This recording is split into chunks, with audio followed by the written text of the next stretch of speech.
Hi there, welcome to Heart Explained Therapy.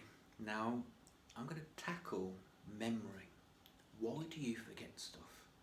Well, I've looked into this and there's some scientific reasons, and it's about how your mind works.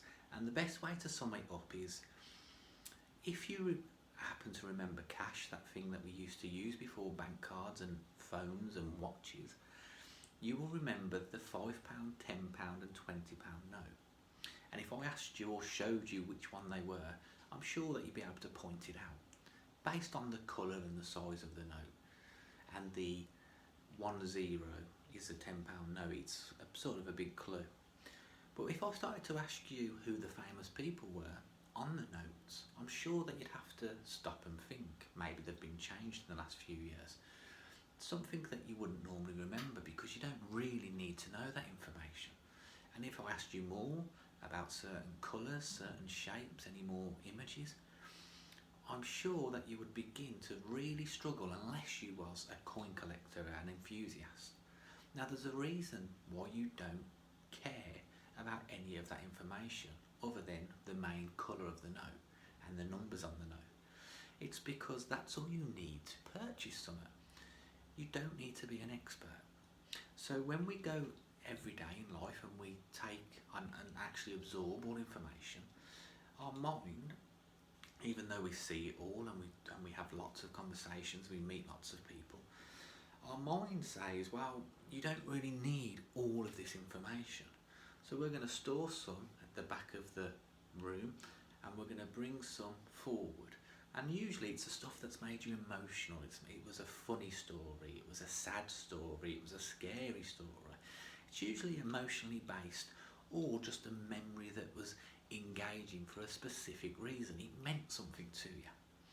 Now that you know that this mind is working in this sort of way, sort of on autopilot and just needs you occasionally to nudge it, especially if you have got a bad memory, then this is where you can kind of look at certain things like remembering names. And this is what I had to do when I couldn't remember names, working in a large prison, lots of officers, lots of prisoners, obviously all different names. It's very difficult and I constantly felt quite rude because I didn't know who I was talking to. Somebody would say, will you go and tell officer so-and-so this important message? And I would have to ask what he looked like, even though I'd spoke to him for weeks before and actually knew that was him.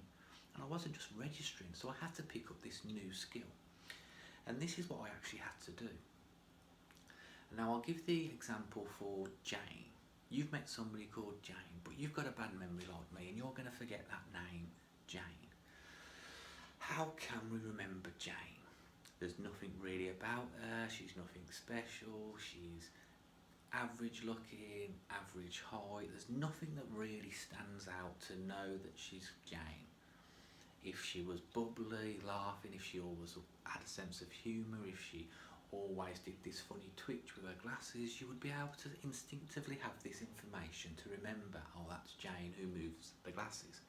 If nobody has this when you first meet them, and it's important that you're going to remember this name, it's a name of a work colleague, an introduction to a family member's partner or anything like this, it's pretty important to remember names.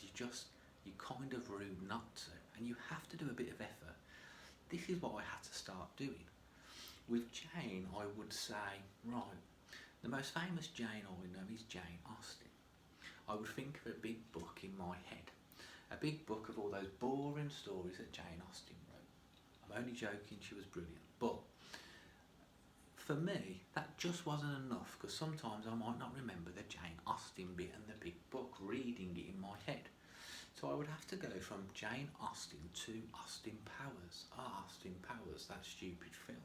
Awful film with Mike Myers in. So I've developed more of a story.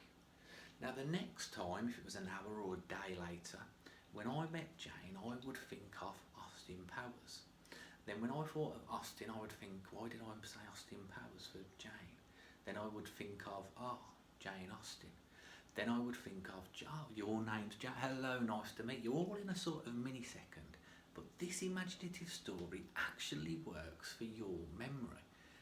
For people with good memories, you probably don't have to do it, or you just develop this skill straight away and you probably do it without even realising it. But for people with bad memories, you can do this with almost anything. I know a lot of people forget bank card numbers now. And again, with numbers, you can turn 4 bank card numbers. Let's say my 4 bank numbers were 555. I can't actually remember my bank numbers, to be honest.